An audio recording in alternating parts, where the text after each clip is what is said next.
Well, hello and good afternoon, good morning, good evening to everybody, wherever you might be around the world. What a pleasure it is to have you join us for today's webinar.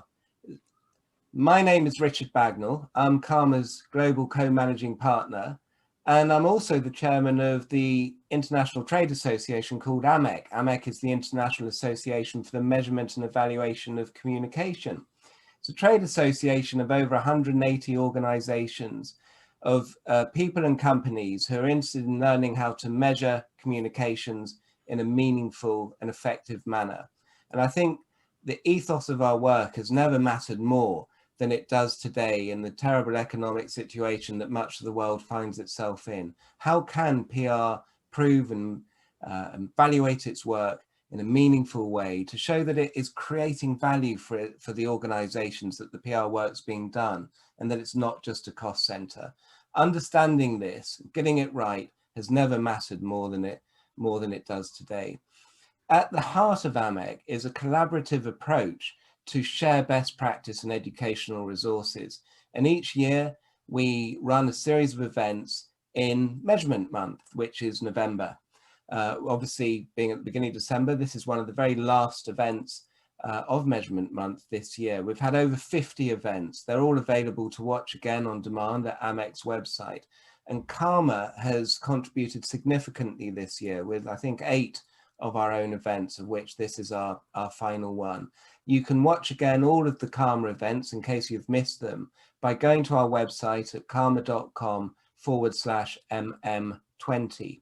And there you'll be able to find all of the events. But this is all about today's event. I should say, by the way, that Measurement Month has a hashtag. If you want to tweet, you can see Gareth and my Twitter handles there on the screen, but please use the hashtag AMECMM, which is the AMEC Measurement Month hashtag for this whole series of events. As I say, today is all about our speaker today, my excellent long-term colleague, Gareth Owens. Gareth and I have worked together on and off for about 15, 16 years now. Gareth is Karma's Director of Custom Scoop, our SaaS product that helps budget-conscious organizations to really start to understand how to monitor what matters, how to make sense of that evaluation as well. Gareth's got a wealth of experience. He's worked basically at all the companies you can think of, from the very largest, most full service evaluation consultancies through to social media listing platforms as well. And we're looking forward today to him bringing that experience and expertise to talk to us about his 10 tips for monitoring in a crisis. I think something that matters more now, as I was saying, than it ever has done before. Gareth will speak for about 20 minutes. And what we'll do is, please do ask questions into the chat, or you can DM me on my Twitter handle at Richard Bagnall. And what I'll do is I'll moderate them at the end of Gareth's talk, and we'll look to have a conversation for 10 to 20 minutes, depending how many questions come in, to pick Gareth's brains. But do take the opportunity to hear from really one of the industry's most experienced consultants. So it's my great pleasure to welcome him and to listen and to learn to everything that Gareth has to say. So Gareth, the floor's yours. Welcome. Thanks everyone for joining us. Over to you, Gareth. Thanks, Richard, for the kind introduction, and welcome everyone. Thanks for joining. I see a good number of you have joined, and from different places around the world as well. So as Richard mentioned, I've been in the industry for a long time. In fact, I started my career in monitoring, measurement and analytics back in 2000, which, if we think about crisis, means I began my working career in the industry, working on technology clients right as we went into the dot-com crash. That was followed only a year or so later by the telecoms crash. I've worked through a couple of recessions and all of the crises involved in those.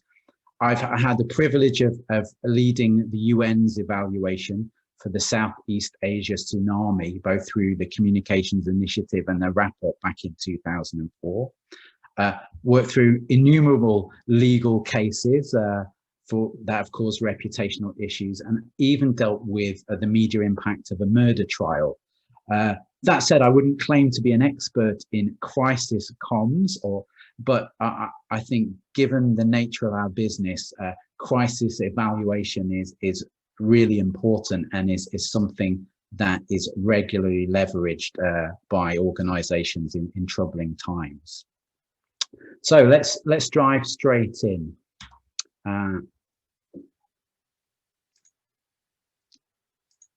There we go. So as we entered 2020, I don't think any of us, and I certainly didn't have any idea what the year held for us. You know, we talk about the new normal and everything that's happened this year. And on the screen here, we've got a range of headlines from crises of the year. I suppose it's worth saying it's been an absolute roller coaster for society, for politics, for civil rights, for health, and certainly for business. The biggest crisis, probably coronavirus, has absolutely dominated the headlines. And as we see the headlines here, while some businesses have been involved in crisis that you might say is of their own making, what has been interesting to me in some respects is how many organizations have been swept up in broader crisis that on the face of it have nothing immediately to do with the organizations. COVID again springs to mind, and Black Lives Matter actually. And the year is not yet done.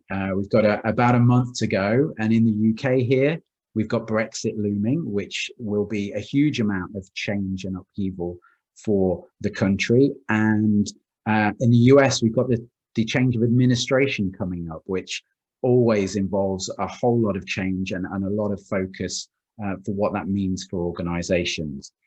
The good news for comms people is that most of their time is spent on the positive, working on the brand and the organization. But at the same time, we are guardians of organizations' reputation. And where comms is most valued, I feel, where it's most front and center is in times of crisis. So today we're going to look at how we can help you prepare, how we can help you identify a crisis early, how we can help you deal with the sometimes massive news flow of a crisis, how you can make sense of that information, and most importantly, how you can guide yourselves and your organizations as a result of the right monitoring, the right measurement process. I'd like to share some experience and learnings today. It's going to be a mix of general tenets and some very specific tips and tricks of the trade that I hope you find useful. So I think the first tip is really to understand that crises come in several flavors. Unfortunately, all of them are bitter, but understanding the types of crisis that can occur or the flavors is quite important. There's also a saying in strategic planning that I'm sure you've heard before. There are known knowns. So there are things that you can know about and prepare for. There are known unknowns, those blind spots that you're aware of, and to some extent you can mitigate against. And there are unknown unknowns, things that you just cannot plan for, the bolts from the blue that it's really hard to mitigate against. So let's look at crisis centered on your organization. Examples I've worked through, product issues is an obvious one. So a product that's out there in the marketplace, there's an issue with it and it's surfaced in the media or in social media. I've worked for an organization that discovered a problem with a product during the launch. So they had to prepare for when inevitably the reviews and professional reviews surfaced it. Consumer complaints, a lawsuit directed against the business, or issues with an executive member of staff are all examples of issues and crises centered on the organization. Then those types of crises tend to warrant, a lot of activity within the organization, but there are other types, and I've worked on many industry issues and reputational things. These are the types of issues and crises, if you will, that are bubbling away in the background. Often you've got time to prepare for them and build up your knowledge and really have the right kind of plan to reacting. In comms and PR, we often talk about the issue of lack of diversity in PR. I've worked on projects looking at things like data privacy, Very specifically, the lack of women in construction, sugar in drinks, plastic in packaging, the industry issues go on. In terms of external crisis, again, the obvious one is COVID, Black Lives Matter, but there could be environmental or civil rights issues as well that suddenly involve the organization. So understanding the types is firstly helpful. Secondly, understanding the stages a crisis typically goes through is also a really valuable way of approaching crisis monitoring, measurement, evaluation, insights, or research, essentially. It's always helpful, I find, to have a framework to work within and to reference back to. And this particular framework of pre-crisis, detection, probing, understanding and prevention, response and learning is something you'll find in comms literature, but it's also something you'll find in the literature for direct responders, the kind of people who are dealing with real life and death crises. So monitoring and analysis can play a role in supporting comms and stakeholders within an organization through each of these different stages. And what we'll do is we'll go through those, but we'll circle back at the end to show specifically where the tips and tricks can help. First of all, have a plan. So when it comes to monitoring, I believe it's best practice to treat monitoring as something that's always on. So it's there and ready when you need it. It's not just something for the bad times or something for the good times. It should be something that gives you a constant baseline and source of information. It should be something reviewed regularly. If you're reviewing it regularly, you're keeping up to date with the media landscape, you're keeping up to date with the topics, then you can be well informed. And because you're well informed and you're getting good data, the solution can also inform itself. By which I mean, if you're looking at a topic, you can see new elements of that topic, build that into your monitoring or build it into your final measurement and make sure you're fully on top of the news agenda. I definitely say the middle of a crisis is not the ideal time to set up a monitoring and measurement program.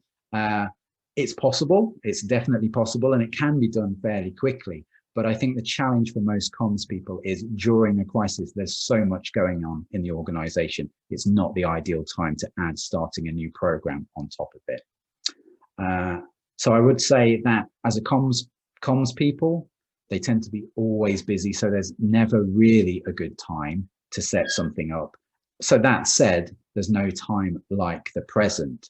And if you're thinking about whether monitoring is necessary, I suppose the really important question to ask yourself is, if a crisis were to break out tomorrow that involved your organization, do you have everything in place to give you that early warning to help you get that head start in terms of getting on top of things? And the reality of the situation is it doesn't have to be complicated to put something in place. So if you ask, what can I do? I would suggest a really good place to start is to think about a monitoring framework. Start small and expand. So if you're not monitoring at all, you would start with monitoring your company, key people, product and services. A good way of doing this and building your framework is look at your own company's website. It gives a good idea of how it segments its information to the world, and that can be quite useful as you build out the way you would segment data or the types of things you would want to monitor. I then start to think about going wider. It's very easy to be siloed and very blinkered by looking inwards at your organization or at your organization's output.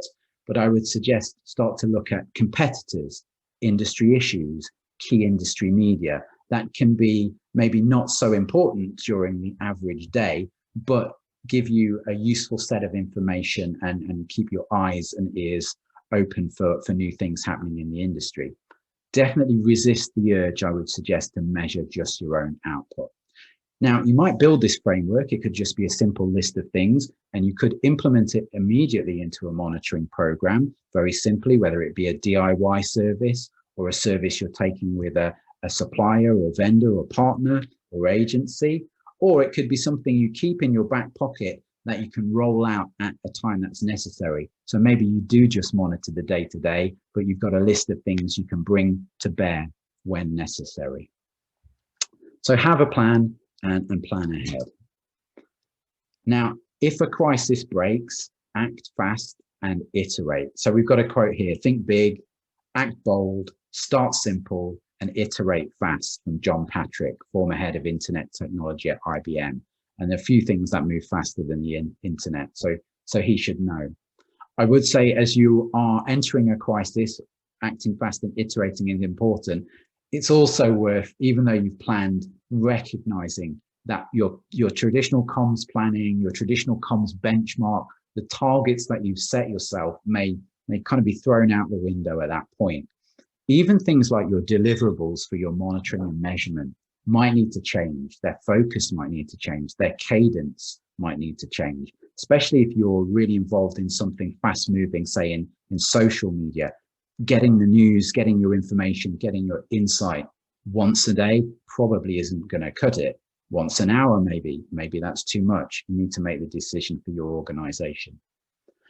Also, don't let the enemy don't let the perfect be the enemy of the good.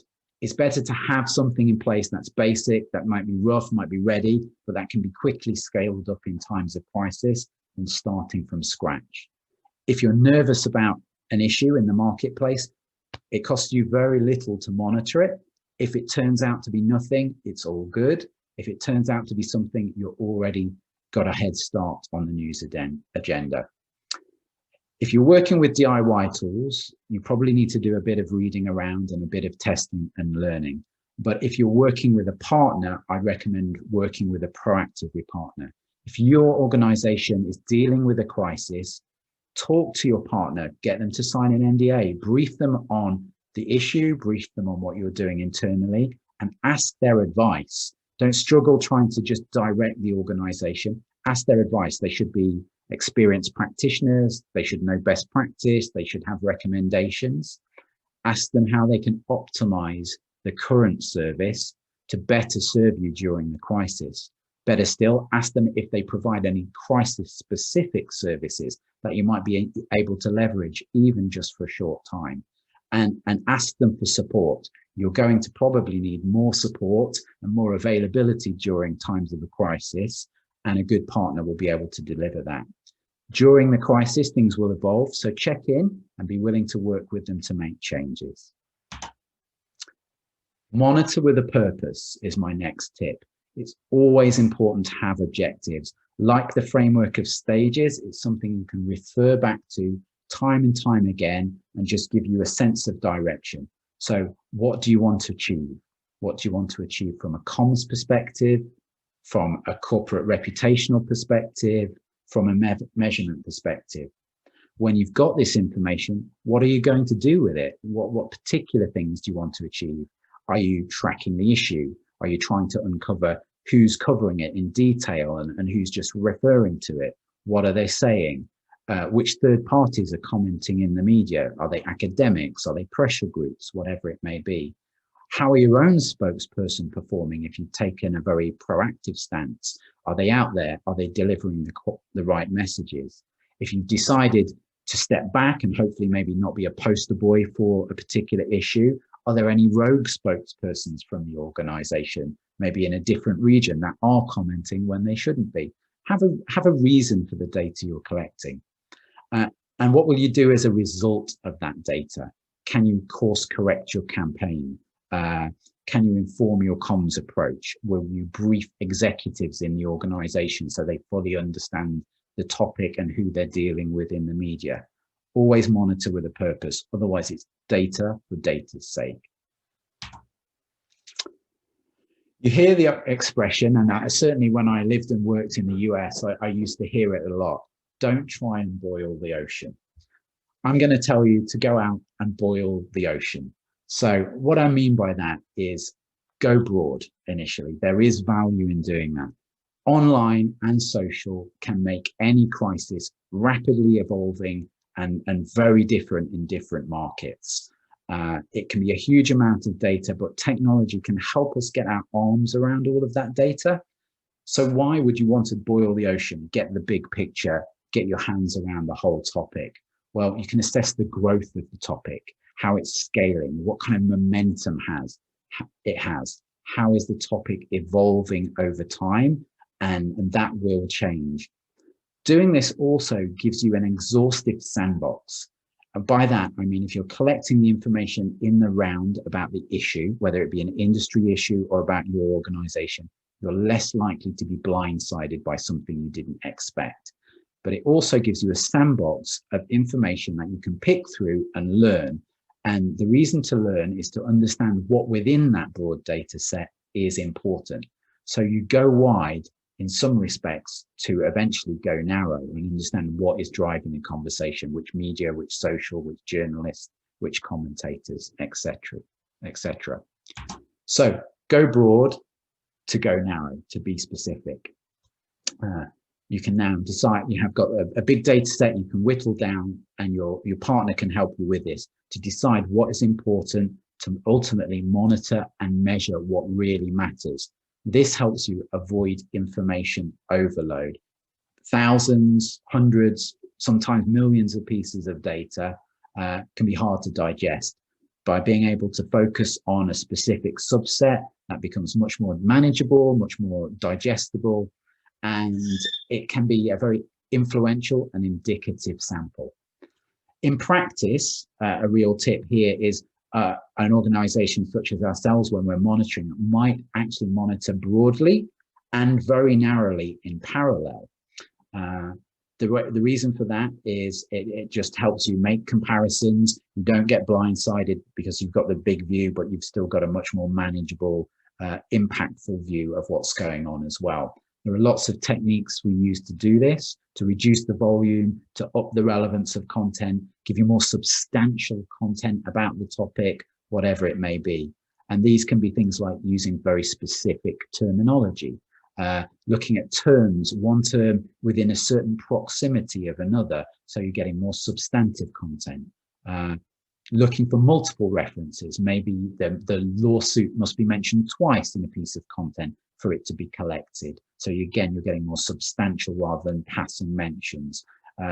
Having mentions in sequential order, even having tiered, something as simple as a tiered media list, the most media that are most important to you or your industry or to your audience, more importantly, to those that are least.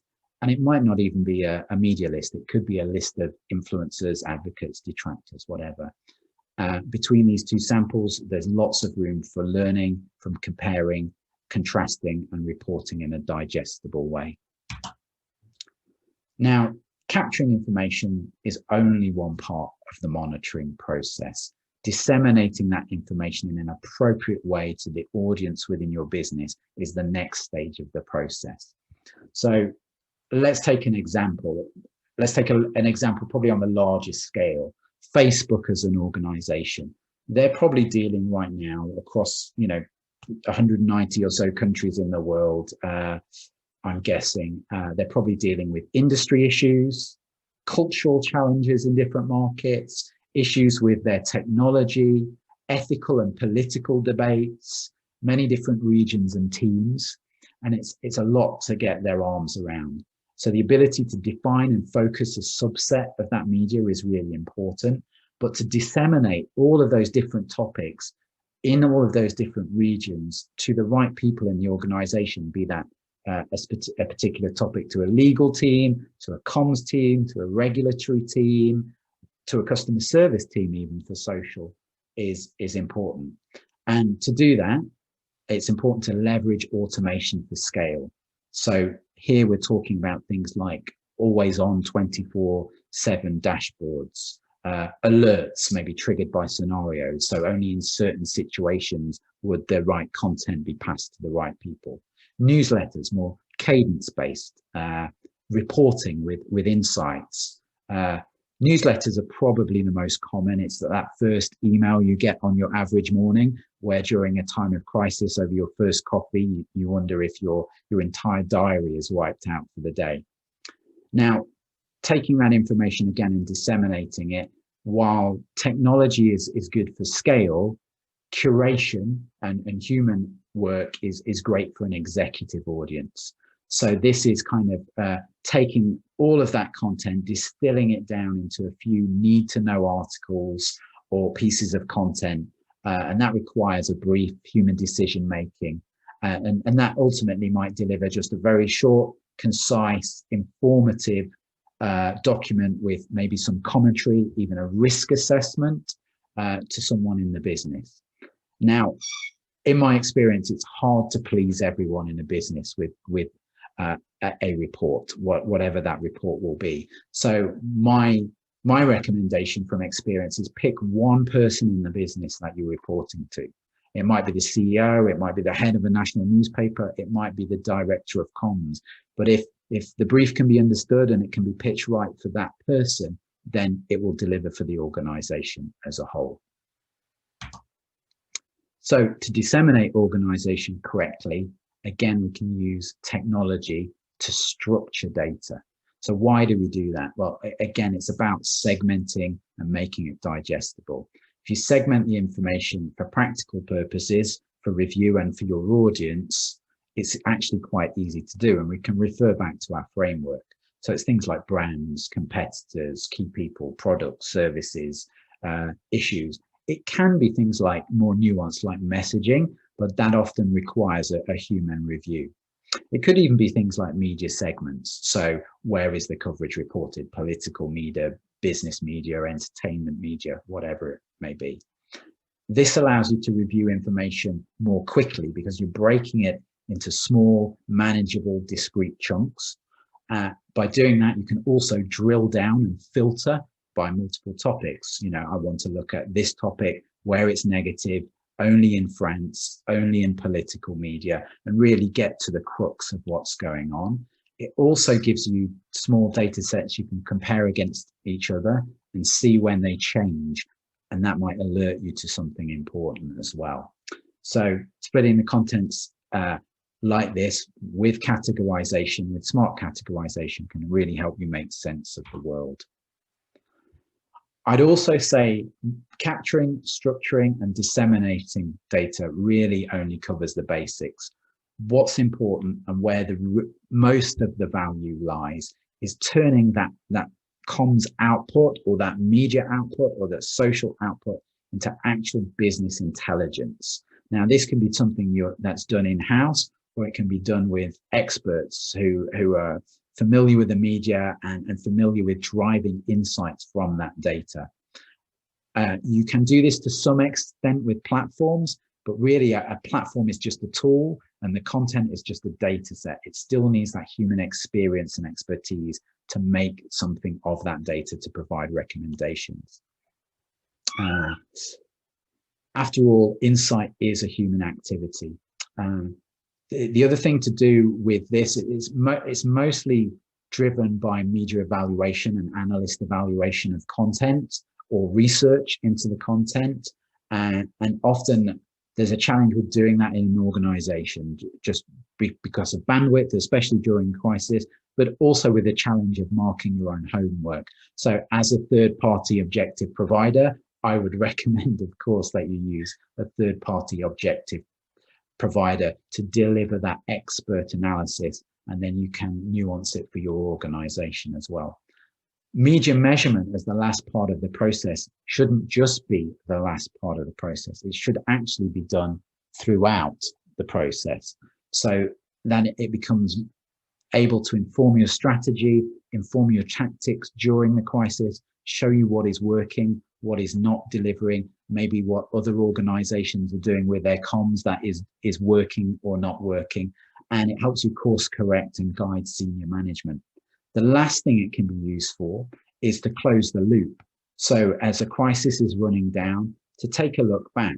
How did we handle the crisis? How did other people handle the crisis? What impact factors were there? Was traditional media feeding social, or social feeding itself, or social feeding traditional media? How can we improve the process? Monitoring, measurement, communications, education within the business. It can be an integral part of all of those things.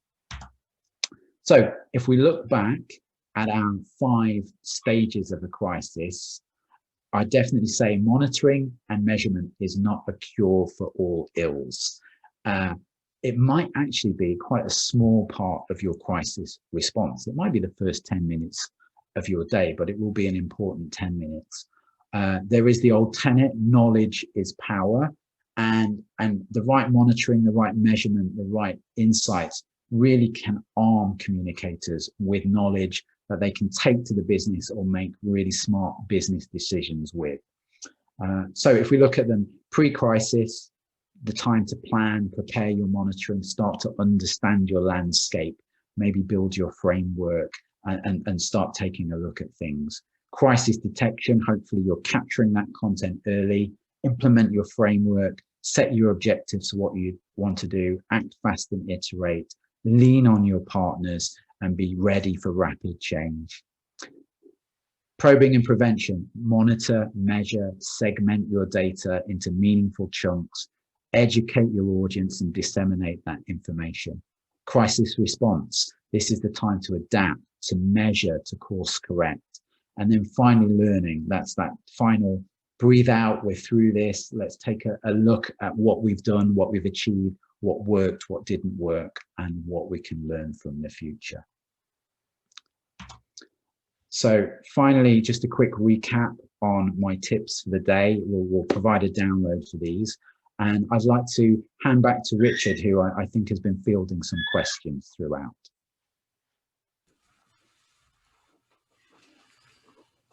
Hi, that's me back again. Hello, everyone again. Gareth, thank you so much. That was excellent and really interesting with loads of good tips. I've had a few questions come in on my DMs, but I had one of my own I wanted to kick things off with, Sure. Which was all about, in a crisis, speed is of the essence, right? To get information really quickly. And living in the world of monitoring and evaluation that I do, there's a lot of talk at the moment about AI, artificial intelligence, automation, all of that kind of stuff. And you talked in your talk about the need for human insight. Where do you sit? And you've worked with organizations from the sort of most old-fashioned, if you like, that were just paper-based clips back, 20 years ago when you and I were both, starting out 20 all those years ago. Paper-based clips, only humans. You've worked at organizations which are only social media and only digital. What are your tips for today's participants about that blend of automation? What is AI? Is it a buzz? Is it real? Where does it sit? And how does it fit in a crisis when speed's of the essence? Yeah, that's an interesting one. I've worked quite heavily in the social media industry, which is very, very technology driven. And AI, I'm a big fan of AI, I must say. But that said, there is a lot of misconception about what AI is and what AI does and what AI can do well and what it doesn't well. So AI at its most fundamental is a pattern recognition system that you can train.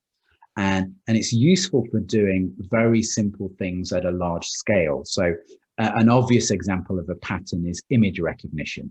If you want to spot an image of a person, a car, you're a watch brand and you want to pick up a watch on someone's wrist on Instagram, AI is great for that. So it's very useful for understanding data sets in some ways, maybe looking at things like topic identification, but it actually struggles at some very simple, fundamental things that a human can do very instantly. So for example, even the best AI in the world struggles with sentiment. And I don't just mean positive or negative, but I mean looking into an article and saying, actually, this article talks about 10 different companies, and this one is positive, and this one is negative, and this spokesperson is making a positive comment and a negative comment. It really struggles with things like that. If you've got many million pieces of social data and you want to start isolating chunks of data, AI can be useful. But when you want to get into kind of the analysis and the learnings, it doesn't provide learnings. It's just a categorization tool. Like it's like simple categorization based on keywords. You're just finding another way to do it. So it's really all about the use case for AI. But it will develop and it will get better, and I definitely believe it's going to be a big assist in the future of the industry. Yeah, I mean, we had that news, I think, just this morning, wasn't there, about DeepMind, and I didn't quite understand it, but it was to do with taking, I think, our understanding of DNA or something to a whole new level. You know, I mean, the future for AI is obviously very bright, and it will always be getting better. Now, it leads me to think about a question that's based on something that I've discussed at length with a particular in-house leader in the past, who's always said to me, you know what, Richard, when I'm deep in a crisis, what I don't have time. Why do I need to monitor and measure when I'm in a crisis? Yeah. I suppose you could. What should I say to this person? I suppose you could go through a crisis, set your own direction, talk to people within the business, make a choice, and adapt. But you're almost doing that in a vacuum. And in any situation, you have to have situational awareness to respond to that situation. And I think what monitoring and measurement does is give you a little bit of situational awareness. And it can also, if you're a comms person, you're dealing with a crisis, you're invested in your work, you're invested in that brand, it's very easy to be very protective and very invested. And having that third party data set, that third party insight, I think can really help you with that situational awareness and stop you being blinkered in your view of the world. Yeah, I really like that that term you use there, situational awareness. You think about wars in the past, you know, in the sort of old style of armies and air forces. It was control of the skies, wasn't it? Because it gave you situational awareness. You could see what was going on, and you need to have control of the skies to get that situational awareness in a crisis with your monitoring, I guess. I think a good example is an even better one, I think, is how it really delivers. So a real example, I worked with an organization a number of years ago, and it was one of the top 50 organizations in the world. And one day the CEO walked into the office and slapped an article down on the desk of the head of global comms. And he said, you know, this is the third article in a row that this particular media outlet has written about us. And he started a debate about whether they should sue the media outlet for bias against the organization. And it was a major global media outlet and a major global media company. Very quickly, it was a purely internal crisis, but very quickly, with the right measurement and evaluation and some benchmarking against competitors and benchmarking that media against other media, we were able to show them that there was no bias. There was no crisis, and that saved them a lot of money and a lot of reputational damage, and potentially a lot of setting themselves up against the media as well for the long term.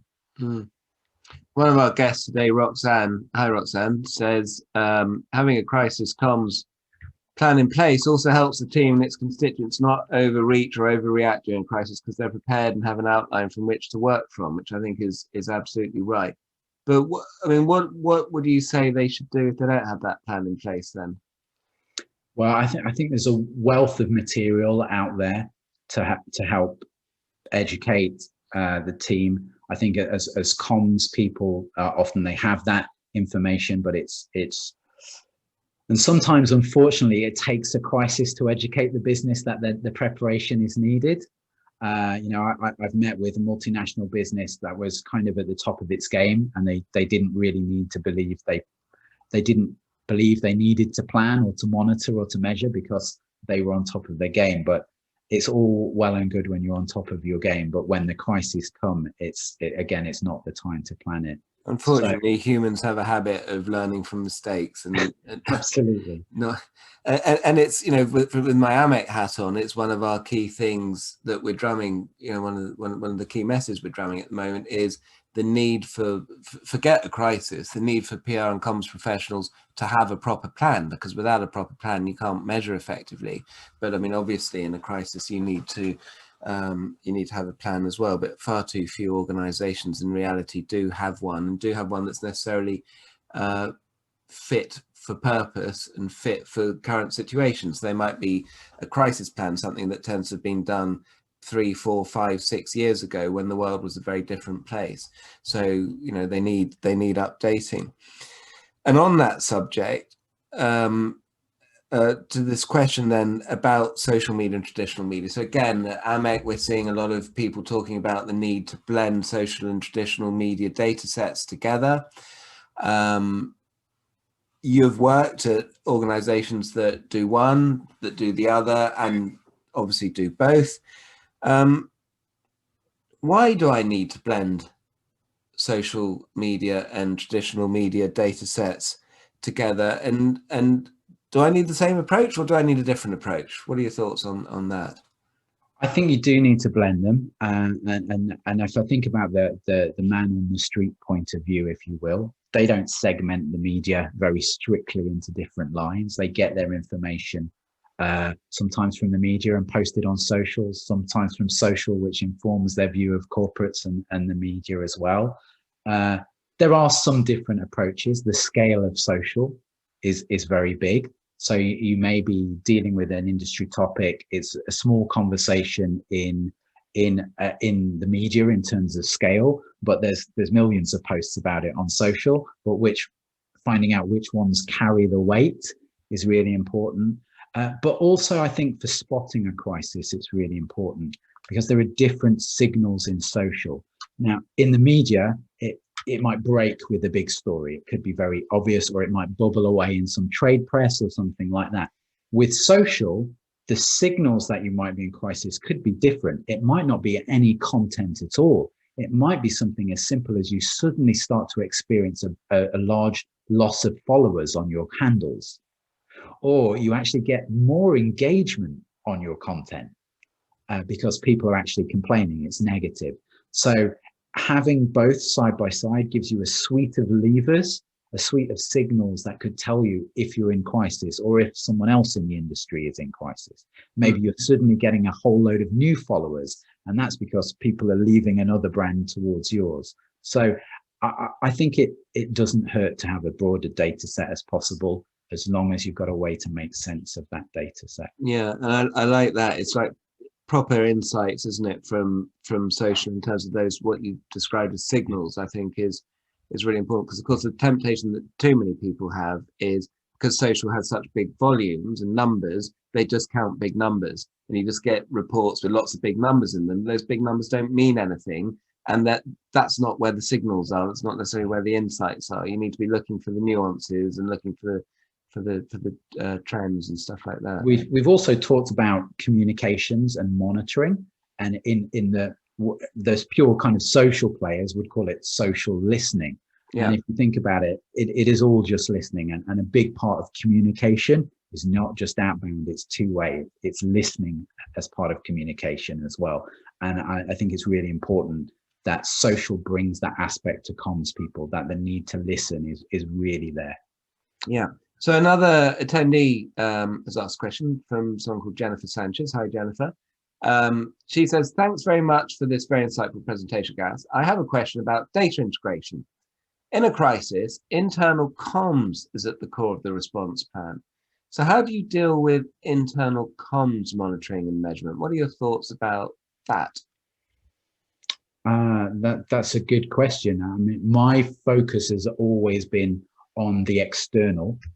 And where we've touched internal comms is disseminating that information into the organization. And that has typically been around things like executive briefings, taking the news, taking the social, distilling it down, making sense of it, and telling the audience what matters, why it matters, and what impact they've had. And that could be social, it could be traditional media, and it might even include things like risk assessments. Now, when you're dealing with an internal audience as a third party, you don't necessarily know everything that goes on in the organization, what's possible politically, what's possible in terms of budget. So if you're crossing that divide between delivering insights on external comms into information for internal comms, then I think you really have to partner with the right person in the organization to get it right.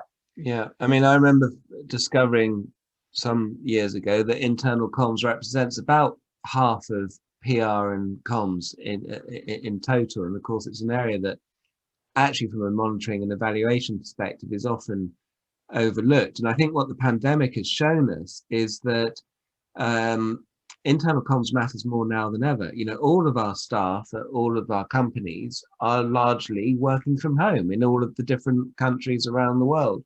And these guys are at the front line of our organization. They're dealing with customers. Do we know how they feel? Are we communicating? Do they understand what the organization's trying to do, the threats and challenges that it faces? So making sure that we're communicating with our clients, with our staff matters more than ever. Making sure we understand what their fears and hopes and challenges are matters more than ever as well. Anyway, Jenny says, thanks, Gareth, that makes lots of sense. Now we've got another couple of questions come in. So need to open that window. So a comment from a guest here, Kyle Mason. Hi, Kyle. Kyle says, on internal comms, it's also interesting to see the outside world, social media, so I think social and media, as your staff are your advocates, and they are people too. They're also exposed to the same external influences. So bringing employees on board in a crisis is pivotal. Yeah, I absolutely agree with it. I think that's right. And it is an area that is often overlooked. And of course, understanding what your internal staff think is largely, as always, is a question of asking them. So that's an element of market research and using different market research tools. And I would suggest in a crisis that needs to happen more frequently and more iteratively, which is one of the points that you made about that need to speed up and be more iterative in your talk. Something that we talk about a lot in our industry is, look, don't just count stuff, you need to measure what matters. And that's something that can trip off the tongue nice and easily. But how can our guests today know what matters? How do you decide what matters? What does matter? Yeah, it's on the face of it, it's not the easiest thing to do, but with measurement, it comes a distillation of information. And there are lots, like we talked about social signals, there are lots of data and metrics that can be brought to bear to help us understand what's important. And they can be things like, if you're looking at which media are important, it could be something as simple as the reach, but more importantly, the audience that those media are reaching.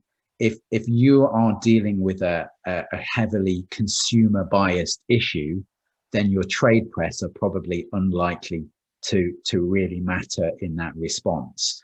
So it's a little bit situational. So the media that matter, the influencers that matter will change depending on the topic. So even with something like influence, there is no silver bullet to score influence. Influence is situational.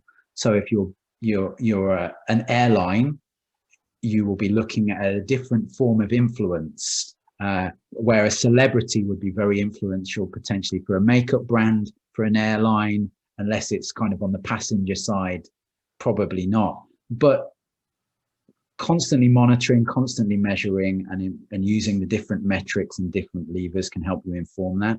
And things can change. You know, we think of Colin Kaepernick, the footballer in the US, sponsored by Nike, taking a knee or taking a stand, taking a knee for Black Lives Matter has made him hugely influential in civil rights, and you wouldn't expect that of a footballer. So you kind of need to iterate all of the time. And likewise, Marcus Rashford in the UK has brought poverty and politics right to the fore as an influencer. And as a footballer, you really wouldn't have expected that. So it's about who are they reaching, what kind of impact are they having, and you can go through a process for that, for media, for people, for topics, for issues. Yeah, it down. Well, he's really, I mean, both of them have totally changed situations as a result of their work, haven't they?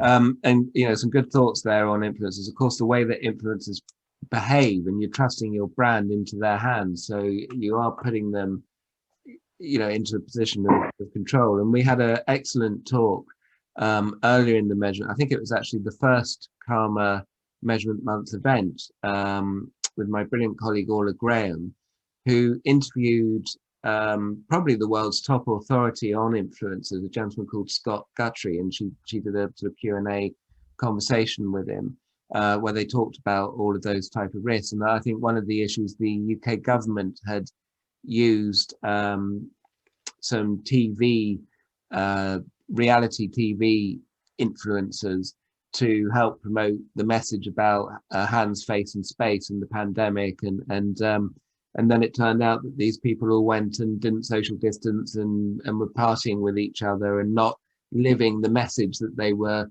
being asked to deliver by the government, and the problems that caused for them. I'm conscious of time. Just starting to wrap up then, a few sort of more quick-fire questions, I guess. If you give one piece of advice to everyone on the call today, what would it be? Oh, that's always difficult. One piece of advice.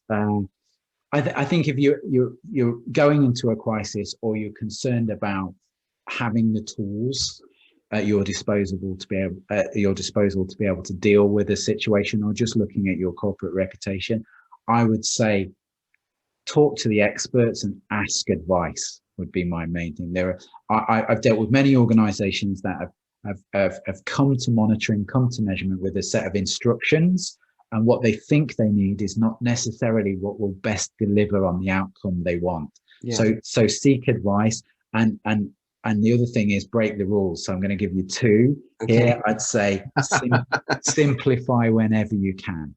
It's really easy just to bake many things in. Treat monitoring, treat measurement as a smorgasbord. Take from every metric, take from everything you can do, but really simplify and crystallize what's important. I do think it's important to seek advice. You know, this stuff is not straightforward, and there's a lot of snake oil knocking around in, you know, it's easy to start a monitoring and evaluation business these days. You just need a cloud server and a brand, and you're up and running. You can scrape some content, you can bash out some automated charts, but you know, is it monitoring the right content? Is it measuring what matters? If you talk to your provider or the providers that are pitching for the business, make sure you feel confident that these people are A, telling you stuff that makes sense, and B, they know what they're talking about. Okay, so it's been a rubbish year. I think we can all agree that 2020 was not the year that we hoped it would be. This time last year, as we went into the Christmas season, and we're going into the Christmas season again. But there is now optimism, isn't there? There's hope on the horizon. The UK was able to authorize the Pfizer vaccine to start being distributed next week, and obviously other countries will be doing the same soon, and other vaccines are coming. A prediction for 2021 beyond pandemics, hopefully a world that's gone back to normal. What about a monitoring and measurement prediction? What do you think we might see more of? You know, I'm a big geek. I love technology, and I'm always interested in social. So, you know, we're seeing the rise of TikTok over the last couple of years. Yeah. But what's next? There's always going to be, you know, I back in the day, I used social media platforms that no longer exist. Yeah. MySpace, Bebo, the ones that came before that, and there's always something new. So yeah. My one tip is, my one thought for next year is, where will the media landscape take us next? Yeah, I mean, the rise of TikTok's been phenomenal, hasn't it? And I don't think anyone expected it. And it's interesting seeing how brands and organizations are trying to engage with it and do it in a credible way. Yeah. I spent a lot of time looking at Chinese social media, at Weibo. Yeah, and it's a very, very different ecosystem in terms of apps within apps. It's more than just a Twitter or Facebook. Yes. And where they started as a copy of some of the Western platforms, I see what they're now doing with integrated payment and multi-platform. I see that as the future. Yeah. And maybe we'll see our Western social evolving like that. But traditional media is not going to go away either. That's for sure. Well, obviously at Karma we have offices right across the you know, the Southeast Asia region, and I've got to go to meet with clients and prospects and stuff over the last couple of years, and got to use WeChat, and it is actually incredible what it does. It's kind of like Twitter and Facebook. It's all of them mixed together and a lot more as well. And in many ways, I think it's blazing the trail of where those platforms may well end up going. So, you know, a tip from me perhaps is, and they've got enormous usage as well, and only getting bigger. So perhaps a tip from me, if you know, to the Americans and Europeans on today's session, is go and download it and get to learn it and get to know it, and because you may find that features and functionality from it, or even it itself, will be here before you might imagine. Santa's coming, the goose is getting fat. What's your measurement wish, Gareth, for next year? What do you hope Santa brings you from a monitoring and measurement perspective? Well, it would, after all we've talked about crisis, I think it would be nice to step away from monitoring issues and crisis for a moment, and do a lot more of the kind of educational and research. But I hope, you know, as a result of today, we've all got an extra quiver and our bow when it comes to crisis monitoring. Well, thank you for the leadership you bring to the CARMA offering in that space, but thank you for the leadership you bring to the industry as well. So on behalf of everyone on the call, on the webinar today, our thanks for your time and sharing the insights with us. But on behalf of CARMA, thank you to everyone who's joined to listen in to Gareth today. We do appreciate you taking the time out. This session will be available to watch again on demand. You'll get an email with a link. It will be on the CARMA website. As I mentioned before, all the other 7 or 8 different events that CARMA's run, including that great one on influencers with Orla and Scott Guthrie, are available on karma.com at karma.com/mm20. I hope everyone's enjoyed it. Most importantly, I hope you all stay safe and well. Season's greetings. When we get to the holiday season, put your feet up, have a rest, and let's all hope and pray for better things to come next year. But on behalf of Gareth and myself, thank you everyone, and goodbye. Goodbye.